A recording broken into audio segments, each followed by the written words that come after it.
Andrew Tate was arrested on Saturday after British prosecutors announced more charges against him and his brother Tristan. The charges include rape, sexual assault, and sex trafficking. Both men deny the allegations. I bet he's lost loads of followers. They're trying to silence him because he tells the truth. What? This just proves how scared they are of him.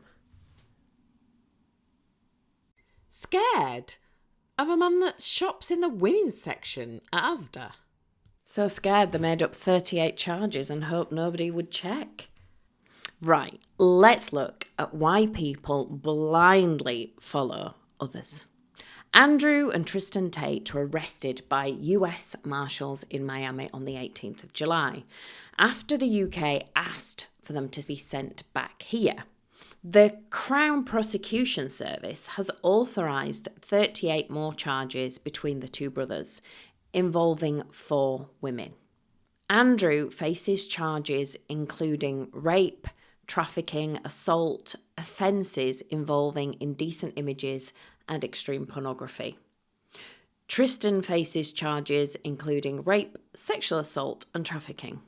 They both deny any wrongdoing.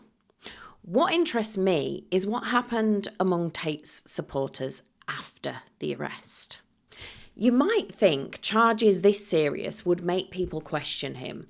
For some of his loudest supporters, the opposite happened.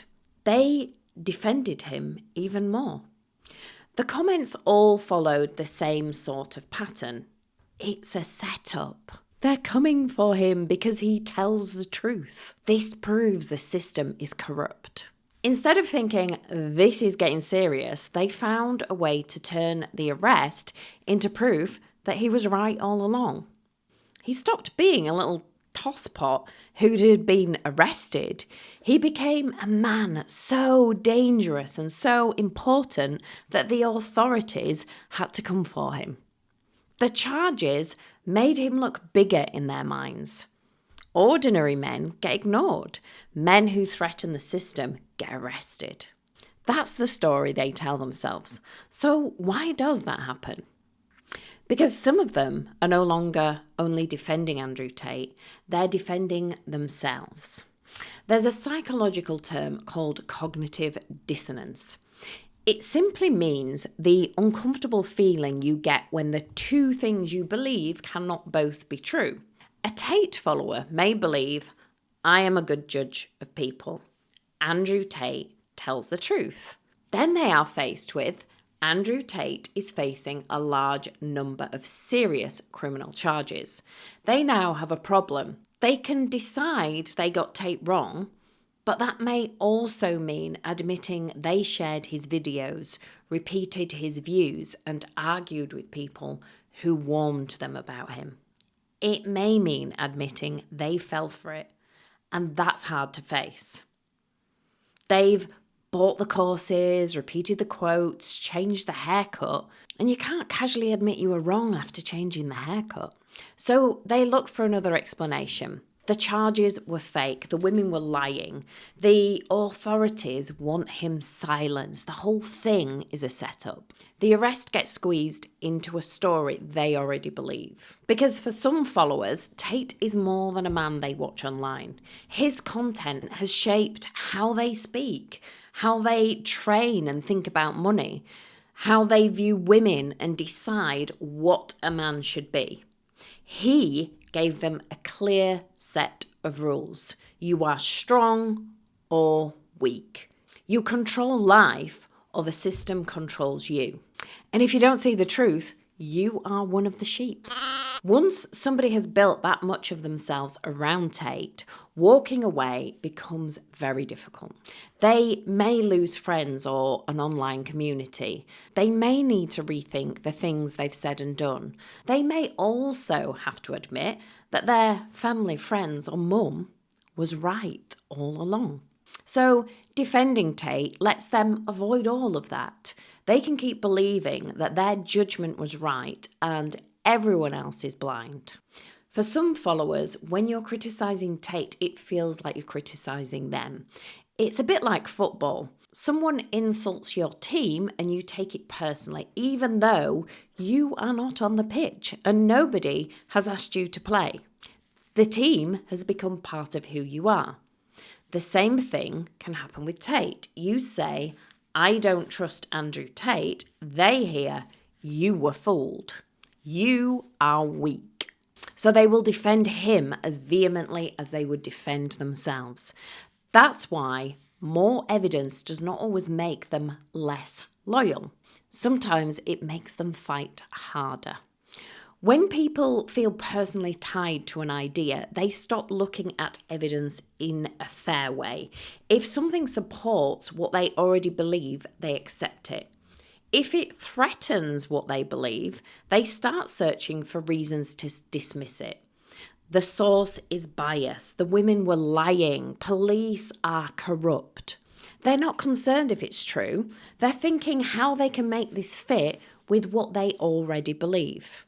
And this is not something only Tate supporters do. Human beings will demand DNA evidence, CCTV, 3 independent witnesses from the other side, then accept a screenshot sent by a man called Alpha Wolf in 1987.